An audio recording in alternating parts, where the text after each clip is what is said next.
दोहराता हूं सुनो रक्त से लिखी हुई कुर्बानी, जिसके कारण मिट्टी भी चंदन है राजस्थानी।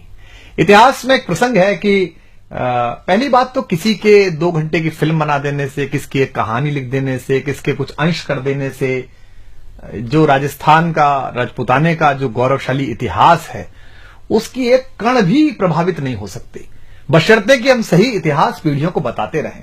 तो मुझे अब स्मरण आ रही है, मैं आप लोगों को सुना देता हूं। पंडित नरेंद्र मिश्र जी, जो मेवाड़ राजवंश के राज्य कवि भी हैं और हिंदी के बड़े महनीय वीर रस के कवि हैं, उन्होंने एक अद्भुत प्रसंग महारानी पद्मिनी के इस सारे जौहर पर और इस सब पर लिखा है। वो सुनने लायक है और विशेष रूप से उसमें गोरा बादल जैसे 2 चरित्र जो वीरता, शूरता, स्वामी भक्ति और अपनी मिट्टी के प्रति समर्पण के अप्रतिम प्रतिमान है। अद्भुत कविता है, मुझे स्मरण है तो मैं आपको सुनाता हूं कि दोहराता हूं सुनो रक्त से लिखी हुई कुर्बानी, जिसके कारण मिट्टी भी चंदन है राजस्थानी। रावल रत्न सिंह को छल से कैद किया खिलजी ने। अब वो आए थे उनके घर पर खिलजी, एक सामान्य संस्कार होता है, एक सामान्य अतिथि देवो भव होता है, पधारो हमारे देश का एक संस्कार होता है कि योद्धा हैं, अगर आपके शत्रु हैं, लड़ाई हुई है, उसके बाद भी अगर संधि हुई है, घर तक आए हैं, तो उसी सौम्यता में महाराणा उनको छोड़ने गए बाहर तक और वहां उनको छल पूर्वक कैद कर लिया गया, क्योंकि वो छली प्रजाति है। तो अब इसको महाराणा वहां कैद हैं और यहां अब ये प्रसंग है कि दोहराता हूं सुनो रक्त से लिखी हुई कुर्बानी, जिसके कारण मिट्टी भी चंदन है राजस्थानी। रावल रत्न सिंह को छल से कैद किया खिलजी ने, कालजयी मित्रों से मिलकर दगा किया खिलजी ने। खिलजी का चित्तौड़ दुर्ग में एक संदेशा आया, जिसको सुनकर शक्त शौर्य पर फिर अंधियारा छाया। 10 दिन के भीतर न पद्मिनी का डोला यदि आया, यदि न रूप की रानी को तुमने दिल्ली पहुंचाया, तो फिर राणा रत्न सिंह का शीश कटा पाओगे और शाही शर्त न मानी तो फिर पीछे पछताओगे। अब ये एक संदेश आता है चित्तौड़ के किले में, तो पूरे किले में बड़ी अफरा तफरी मच जाती है कि महाराणा पहले ही नहीं है और अब ये नया हमारे पर क्या आ गया। तो यह दारुण संवाद लहर सा तोड़ गया रण भर में, यह बिजली की तरह क्षितिज से फैल गया अंबर में। महारानी हिल गई, शक्ति का सिंहासन डोला था सतीत्व मजबूर जुल्म विजयी स्वर में बोला था। रुष्ट हुए बैठे थे सेनापति गोरा रणधीर, जिनसे रण में भय खाती थी खिलजी की शमशीर। महाराणा के एक अद्भुत सेनापति थे, अद्भुत योद्धा थे, जिनसे पूरा खिलजी वंश और सारे आतताई डरते थे। सेनापति गोरा और उनके भतीजे थे बादल, जो वीरता के अप्रतिम प्रतिमान है, जैसा मैंने कहा।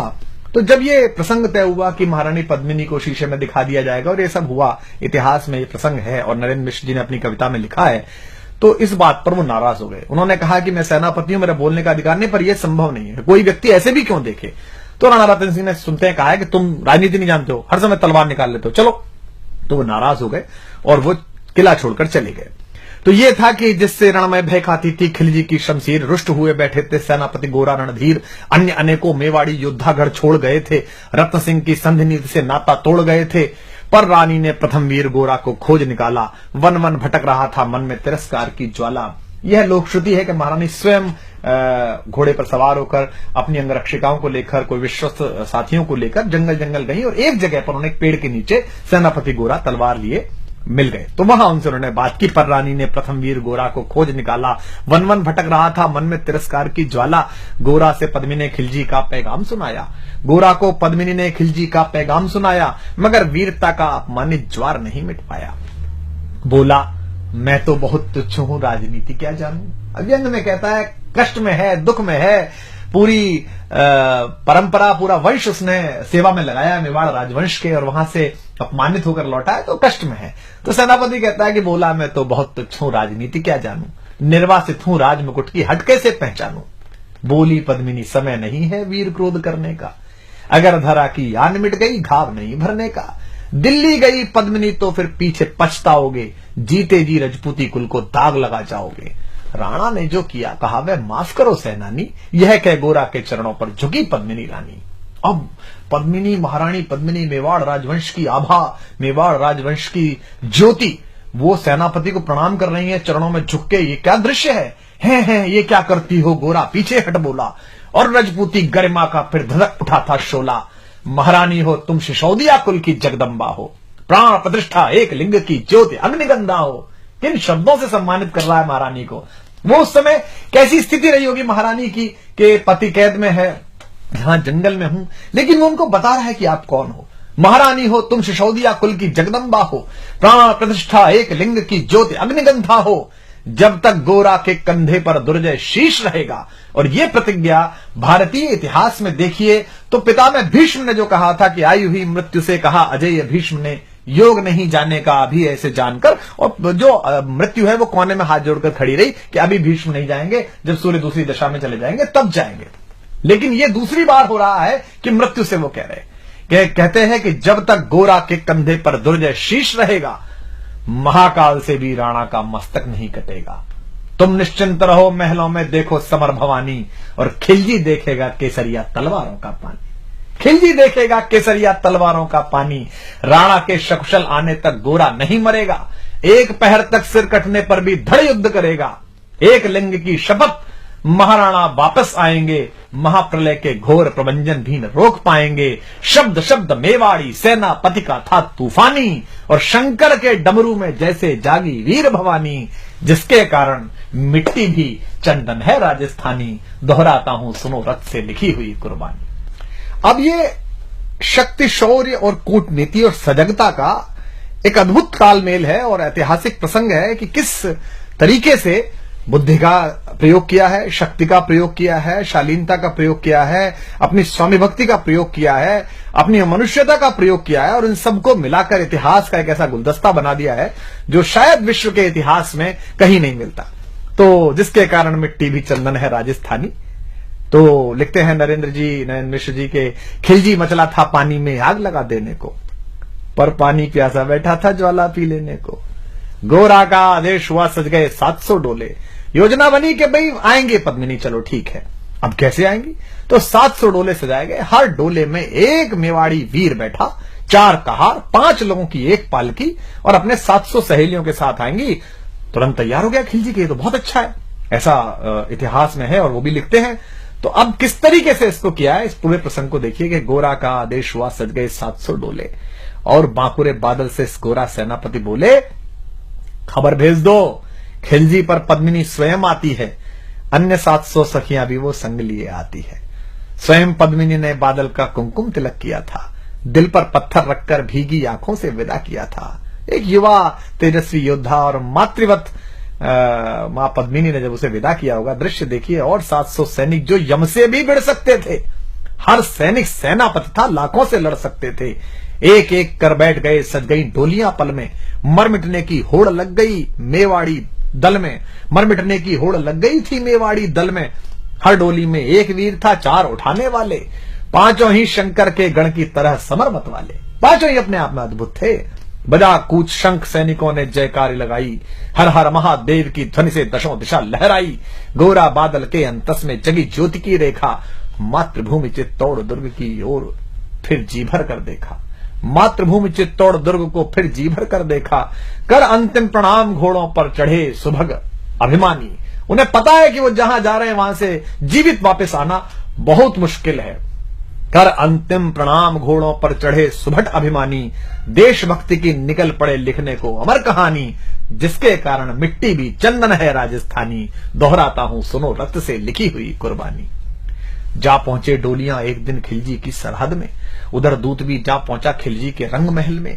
बोला शहंशाह पद्मिनी मलिका बनने आई है, रानी अपने साथ हुस्न की कलियां भी लाई है, एक मगर फरियाद फकत उसकी पूरी करवा दो, राणा रतन सिंह से केवल एक बार मिलवा दो। खिलजी उछल पड़ा यह कह फौरन हुक्म दिया था, खिलजी उछल पड़ा यह कह फौरन हुक्म दिया था, बड़े शौक से मिलने का सही फरमान दिया था, बस एक बार भेंट करना चाहती हैं। अब भेंट में क्या था कि महारानी के डोले में कविता कहती है कि एक लोहार बैठा हुआ था और साथ में ये गए थे सेनापति जी, ताकि वो बेड़िया काट सके।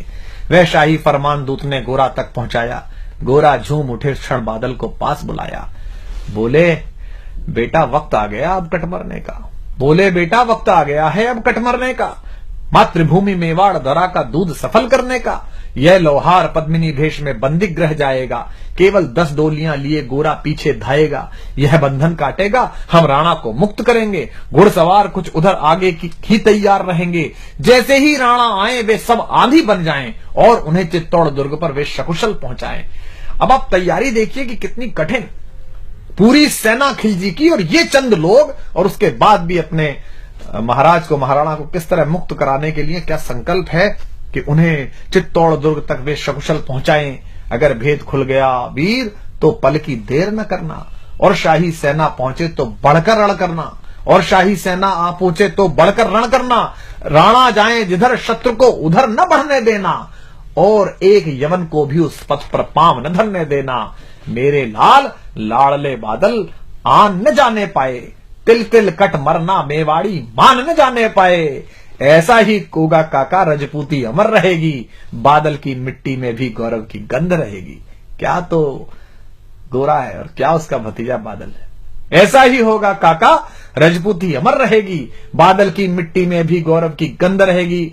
तो फिर आ बेटा बादल, सीने से तुझे लगा लूं, हो न सके शायद अब मिलना, अंतिम लाड़ लड़ा लूं। यह कह बाहों में भरकर बादल को गले लगाया। धरती कांप गई, अंबर का अंतस मन भर आया। सावधान कह पुनः बढ़े पथ पर गोरा सेनानी। ऐसा ना हो जाए कमजोर हो जाए, इसने कहा सावधान कह पुनः बढ़े पथ पर गोरा सेनानी। पहुंच लिया झट से मुड़कर बूढ़ी आंखों का पानी, पहुंच लिया झट से मुड़कर बूढ़ी आंखों का पानी। जिसके कारण मिट्टी भी चंदन है राजस्थानी, दोहराता हूं सुनो रक्त से लिखी हुई कुर्बानी। तो अब योजना का क्रियान्वयन देखिए आप कि गोरा की चातुरी चली, राणा के बंधन काटे, छांट छांट कर शाही पहरेदारों के सर काटे। लिपट गए गोरा से राणा गलती पर पछताए। क्या लगा होगा महाराणा को कि जिस सेनापति पर शंका की, जिस सेनापति को स्वीकार नहीं की उसकी बात, आज वो आपातकाल में काम आया। लिपट गए गोरा से राणा गलती पर पछताए, सेनापति की नमक हलाली देख नयन भर आए। पर खिलजी का सेनापति पहले से ही शंकित था, उसे अंदाजा था कि कुछ गड़बड़ है। ऐसे लोग नहीं है जो इतने आराम से मान जाएंगे ये कि रानी आ रही है और उसकी सखियां आ रही हैं, उसको संकट था। पर खिलजी का सेनापति पहले से ही शंकित था, वह मेवाड़ी चट्टानी वीरों से आतंकित था। जब यह मिलन लखा समझ पद्मिनी नहीं आई है, मेवाड़ी सेना खिलजी की मौत साथ लाई है। पहले से तैयार सैन्य दल को उसने ललकारा, निकल पड़ा टिड्डी दल, रण का बजने लगा नगाड़ा। दृष्टि फिरी गोरा की मानी, राणा को समझाया, रण मतवाले को रोका, जबरन चित्तौड़ पठाया कि आप तो जाई। राणा चले तभी शाही सेना लहरा कर आई। राणा इधर चले, उधर से शाही सेना को संकेत हुआ, कह रहे तो राणा को इन्होंने मुक्त करा लिया। राणा चले तभी शाही सेना लहरा कर आई। खिलजी की लाखों नंगी तलवारें पड़ी दिखाई।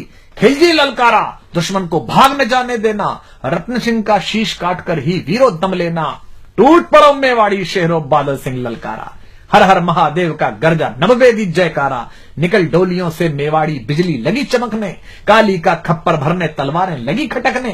वही जो सब बैठ के आई थी सखियों के वेश में, जो सुबह सेनापति आए थे, जो सेना नायक आए थे, वो लड़ मरे। राणा के पथ पर शाही सेनापति तनिक बढ़ा था, पर उस पर तो गोरा हिमगिरी सा अड़ा खड़ा था।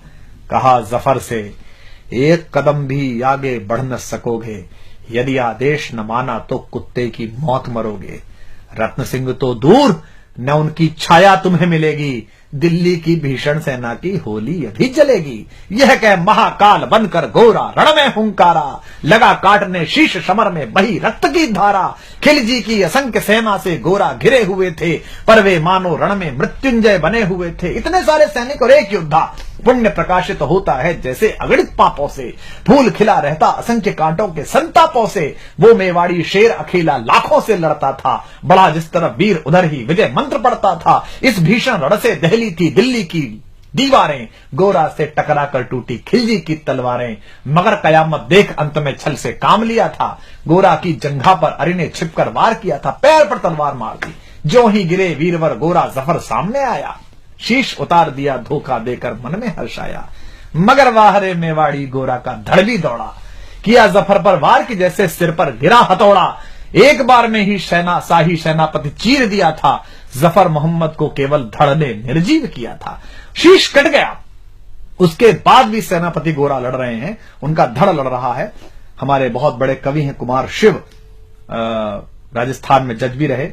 उनकी बहुत प्रसिद्ध गजल की पंक्ति है कि जब उनके शीश समर भूमि में उतरते थे, जब उनके शीश समर भूमि में उतरते थे, वे ऐसे लोग थे जिनके कबंध लड़ते थे। तो उनका कबंध, उनका धड़ लड़ रहा है। जफर मोहम्मद ज्यों ही जफर कटा, शाही सेना का साहस लर्जा। काका का धड़ लख, बादल सिंह महारुद्र सा गरजा। अरे कायरो नीच बांगड़ो छल में रण करते हो, किस बूते पर जवा मर्द बनने का दम भरते हो। यह कहकर बादल उस क्षण बिजली बनकर टूटा था, मानो अंबर से धरती पर अग्निशिरा छूटा था। ज्वालामुखी फटा हो जैसे दरिया हो तूफानी, सदियों दोहराएंगी बादल की रणरंग कहानी। क्या पंडित जी ने क्या उत्तम शब्द इस्तेमाल किया है, सदियों दोहराएंगी बादल की रणरंग कहानी। अरिका भाला लगा पेट में आंतें निकल पड़ी थीं, जख्मी बादल पर लाखों तलवारें खिंची खड़ी थीं। कसकर बांध लिया आंतों को केसरिया पगड़ी से, पेट फट गया और पगड़ी उतारी और इस पर बांध ली। रंचक डिगा न वह प्रलयंकर, सम्मुख मृत्यु खड़ी से। अब बादल तूफान बन गया, शक्ति बनी फौलादी, मानो खप्पर लेकर मैं रण में लड़ती हो आजादी। उधर वीरवर गोरा का धड़ अरिदल काट रहा था, उधर वीरवर गोरा का धड़ अरिदल काट रहा था, और इधर बादल लाशों से भूतल पाट रहा था। आगे पीछे दाएं बाएं जमकर लड़ी लड़ाई, उस क्षण समर भूमि में लाखों बादल पड़े दिखाई। मगर हुआ परिणाम अंत में वही कि जो होना था, उनको तो कण कण अरियों के शोणित में धोना था। मेवाड़ी सीमा में राणा सकुशल पहुंच गए थे, गोरा बादल तिल तिल कटकर रण में खेत रहे थे। एक एक कर मिटे सभी मेवाड़ी वीर सिपाही, रत्न सिंह पर लेकिन रंचक आंच न आने पाई। गोरा बादल के शव पर भारत माता रोई थी। क्या क्या युद्ध है, क्या युद्ध है। गोरा बादल के शव पर भारत माता रोई थी, उसने अपनी दो ज्वलंत प्यारी मणियां खोई थीं। धन्य धरा मेवाड़, धन्य गोरा बादल अभिमानी, जिनके बल से रहा पद्मिनी का सतत्व अभिमानी। धन्य धरा मेवाड़, धन्य गोरा बादल बलिदानी, जिनके बल से रहा पद्मिनी का सतत्व अभिमानी, जिनके कारण मिट्टी भी है चंदन राजस्थानी। दोहराता हूं सुनो रक्त से लिखी हुई कुर्बानी, दोहराता हूं सुनो रक्त से लिखी हुई कुर्बानी। अब देखिए रत्न सिंह पर लेकिन रंचक आंच न आने पाई। अगर आप ये प्रसंग अपनी पीढ़ियों को नहीं सुनाएंगे, अगर इस इतिहास की इस व्याख्या को आप अपनी पीढ़ियों तक नहीं पहुंचाएंगे, तो ये जो जमूरे हैं, ये जो जाहिल हैं, जिन्होंने कुछ पढ़ा नहीं है, कुछ जाना नहीं है, मिट्टी से प्रेम नहीं किया है, 19वीं माले पर बैठकर जो इस देश के इतिहास, इस देश की संस्कृति की व्याख्या करते हैं, बंबई में बैठकर या कहीं भी बैठकर, आप फिर इनसे नाराज होंगे ही नहीं। इसलिए ज्यादा आवश्यक है कि इनके प्रति ध्यान देने के बजाय आप अपनी पीढ़ी को, आने वाली पीढ़ियों को ये इतिहास सिखाएं, बलिदान सिखाएं। मैं स्वयं अपने परिवार को लेकर 4-4, 5-5 दिन हल्दी घाटी, गोगुंदा, चावण सब जगह लेकर जाता हूं, बताता हूं, बताया पीढ़ियों को कि ये चावण है, यहां पर अंतिम संस्कार हुआ था उस स्वाधीनता के सबसे बड़े पैरोकार। विश्व भर में अगर अपनी निजी स्वतंत्रता, निजता और स्वाभिमान की अगर किसी को लड़ाई लड़नी हो, तो उसको एक बार कुंभलगढ़ उस दरवाजे पे जाना चाहिए, उस छोटे से कक्ष में जाना चाहिए जहां महाराणा पैदा हुए। तो गोरा बादल के शव पर एक एक कर मिटे सभी मेवाड़ी वीर सिपाही, रत्न सिंह पर लेकिन रंचक आंच न आने पाई। गोरा बादल के शव पर भारत माता रोई थी। क्यों भारत माता क्यों रोई? दो योद्धाओं पर। गोरा बादल के शव पर भारत माता रोई थी, उसने अपनी दो ज्वलंत प्यारी मणियां खोई थी। युद्ध केवल एक राजा को, महाराणा को मुक्त कराने का नहीं था। युद्ध यह था कि हम अपनी सीमा, अपनी जगह पर अपनी निजता और स्वाभिमान के साथ जीते हैं। हम दूसरे की किसी सीमा का अतिक्रमण नहीं कर रहे, दूसरे के स्वाभिमान को हम चुनौती नहीं दे रहे। हमारे घर में आई हुई कोई भी महिला, कोई भी पुरुष हमारे लिए अतिथि है, हम अपने अतिथि के लिए अपने किला कुर्बान कर देते हैं। हटी हमीर को देखा, ये क्या है कि आप किसी के दरवाजे पर जाकर अपनी गुंडाई करेंगे तलवारों के नाम पर। यह युद्ध है स्वाभिमान का कि गोरा बादल के शव पर भारत माता रोई थी, उसने अपनी दो ज्वलंत प्यारी मणियां खोई थी। धन्य धरा मेवाड़, धन्य गोरा बादल अभिमानी, धन्य धरा मेवाड़, धन्य गोरा बादल अभिमानी, जिनके बल से रहा पद्मिनी का सतित्व अभिमानी, जिसके कारण मिट्टी भी चंदन है राजस्थानी। दोहराता हूं सुनो रक्त से लिखी हुई कुर्बानी। बैंकॉक, हांगकांग, लॉस वेगस मत जाइए, राजस्थान घूमने जाइए, एक एक तीर्थ को प्रणाम करिए। अंडमान जाइए, वो पिस्तौल देखिए जो चंद्रशेखर आजाद ने हिंदुस्तान में इस्तेमाल करी। अपनी पीढ़ियों को सही तीर्थ सिखाइए, सही देवता सिखाइए, जिसके कारण मिट्टी भी चंदन है राजस्थानी। दोहराता हूं सुनो रक्त से लिखी हुई कुर्बानी।